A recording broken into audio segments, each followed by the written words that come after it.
آج ایک سوال موصول ہوا ہے کہ مسلمانوں کی ایک قوم ہے اور انہیں اجتماعی زندگی قائم رکھنے کا حکم دیا گیا ہے، مگر آج یہ الگ الگ کیوں ہیں؟ سامعین محترم، یہ حقیقت ہے کہ مسلمانوں کو اللہ نے ایک قوم کے طور پر ہی مخاطب کیا ہے۔ مسلمانوں کی زندگی الگ الگ رہنے کی نہیں، بلکہ ایک قوم یعنی ملت کی زندگی ہے۔ قرآن کریم میں کسی اکیلے مسلمان کو ایک جگہ بھی مخاطب نہیں کیا گیا، پوری کی پوری جماعت یعنی امت کو مخاطب کیا گیا ہے، اور ان کے متعلق صاف صاف الفاظ میں کہہ دیا گیا ہے کہ خدا نے انہیں ایک امت بنایا، ارشاد ربانی ہے، اور اس طرح ہم نے تمہیں ایک ایسی امت بنایا جو بین الاقوامی حیثیت رکھتی ہے۔ 2/143۔ یہ بہترین امت ہے جسے تمام انسانوں کے فائدے کے لیے پیدا کیا گیا ہے، چنانچہ ارشاد ربانی ہے، تم بہترین امت ہو جسے نوع انسانی کے فائدے کے لیے پیدا کیا گیا ہے۔ 3/110۔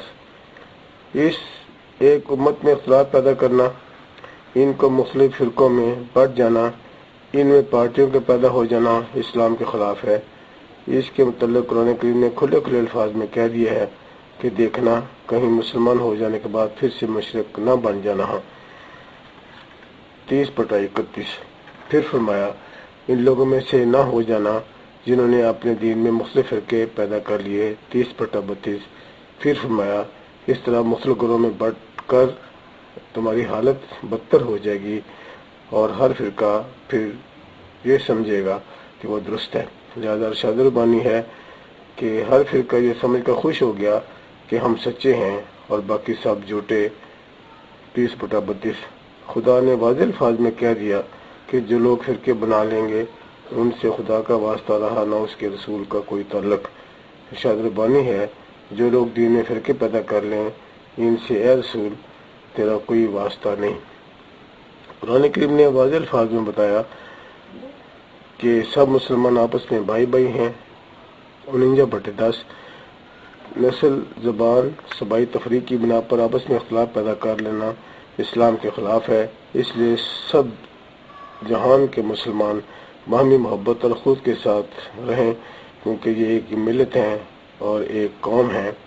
چنانچہ ارشاد ربانی ہے کہ تمام مسلمان آپس میں بھائی بھائی ہیں، اور اگر ان کے مابین کوئی اختلاف ہو جائے تو تم صلح کروا دیا کرو۔ 49/10۔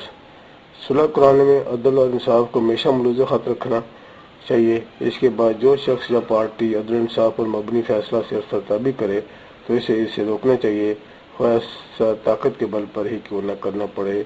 49/9۔ اللہ تعالیٰ نے بتا دیا ہے کہ فرقہ بندی اور اختلافات رفع کرنے کا ایک ہی طریقہ ہے، اور وہ یہ کہ تم سب اپنے اپنے خیالات اور عقائد چھوڑ کر صرف قرآن کی طرف آ جاؤ۔ ارشاد ربانی ہے، تم سب کے سب اکٹھے مل کر قانون خداوندی کو تھام لو اور فرقے مت بنو، یعنی صرف اس دین پر چلو جسے قرآن کریم نے تجویز کیا ہے۔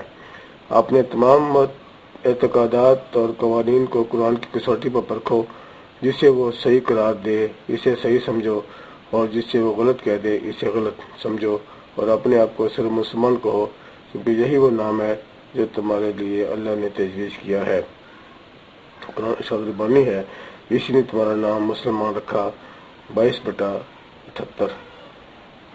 المیہ یہی ہے کہ جب ہم سب کو ہدایت ہے کہ ہم اپنے قرآن پر قائم رہیں تو ہم فرقوں میں کیوں بٹ جاتے ہیں؟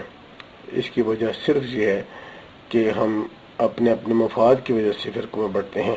عقائد میں اختلاف ہونا ایک عام سی بات ہے، مگر بات عقائد کے اختلاف تک نہیں رہتی بلکہ ذاتی مفادات تک پہنچ جاتی ہے۔ ہر مسلمان کے بنیادی عقائد ایک ہی ہیں جن کو ہم ایمانیت کہتے ہیں، تو پھر الگ الگ فرقے بنانے کی کوئی جواز نہیں، مگر یہاں بات صرف عقائد کے مختلف ہونے کی نہیں بلکہ بات ذاتی مفادات تک کی ہو جاتی ہے۔ چنانچہ پیشوان مذہبی عقائد کی آڑ میں ایک نیا فرقہ بنا لیتے ہیں۔ مثلا ہمارے ہاں ایک فرقہ اہل سنت ہے اور دوسرا اہل حدیث۔ اب کوئی بتائے کہ معنوی لحاظ سے ان میں کیا فرق ہے؟ کہ اہل سنت حدیث کو نہیں مانتے یا اہل حدیث سنت کو نہیں مانتے؟ یہاں بات صرف ذاتی مفاد کی ہے، کہ جب ایک گروہ کے مفادات دوسرے گروہ سے ٹکراتے ہیں تو وہ ان اختلافات کو ختم کرنے کی بجائے ایک نئے فرقے کی بنیاد رکھ دیتا ہے، اور یوں ایک نیا فرقہ وجود میں آ جاتا ہے، اور اس طریقے سے تمام نظام درم برم ہو جاتا ہے۔ قرآن کریم میں انسانوں کو ایک اسلامی نظام کے تحت رہنے کی تاکید کی گئی ہے۔ اس کی عملی شکل یہ ہے کہ مسلمانوں کا ایک نظام ہو جس کے مطابق وہ اپنی زندگی بسر کریں۔ اس نظام کا ضابطۂ قوانین قرآن کریم ہو۔ ملت اپنے نمائندے منتخب کرے، یہ نمائندے اپنے میں سے سب سے بہتر آدمی کو اپنا امیر منتخب کرے، یہ امیر اپنی مجلس مشاورت کے مشورے سے حالات کے مطابق قرآن کریم کے قوانین نافذ کرے، اور باقی ملت اس مرکز سے نافذ شدہ قرآن قوانین کی اطاعت کرے۔ اس کا نام ہے اسلامی نظام۔ یہ نظام ساری ملت کے لیے ہوگا، لیکن اس کے نیچے اس قسم کا نظام چھوٹے حصوں میں بھی قائم ہو سکتا ہے۔ مثلا ایک شہر کے مختلف لوگ اپنے نمائندے منتخب کریں اور پھر وہ مل کر اپنے ایک صوبے کا نظام بنائیں، اور یہ سارے صوبے مل کر اپنے ملک کا نظام بنائیں۔ اس طرح یہ تمام ملک میں ایک نظام کے تحت حکومت قائم کر سکتے ہیں۔ اس نظام کے ذریعے ملت کے ہر فرد کی آواز سب سے اوپر پہنچ سکے گی، اور اوپر سے نافذ شدہ فیصلے ملت کے ایک ایک فرد تک پہنچ سکیں گے۔ اس سب کی رہنمائی قرآن کریم کی روح سے ہوگی۔ اس نظام میں نہ مذہبی فرقہ پرستی کی کہیں گنجائش رہ سکتی ہے اور نہ ہی سیاسی پارٹیوں کی۔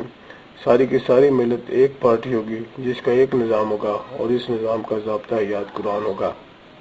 اور جب یہی نظام پھیل کر تمام دنیا کے مسلمانوں پر حاوی ہو جائے گا تو ان سب کا ایک ہی مرکز ہوگا اور ایک ہی ضابطہ ہدایت۔ اللہ تعالیٰ نے تمام مسلمانوں کے لیے یہی نظام تجویز کیا تھا، اور رسول اللہ صلی اللہ علیہ وسلم نے اس نظام کو عملاً قائم کر کے دکھایا تھا۔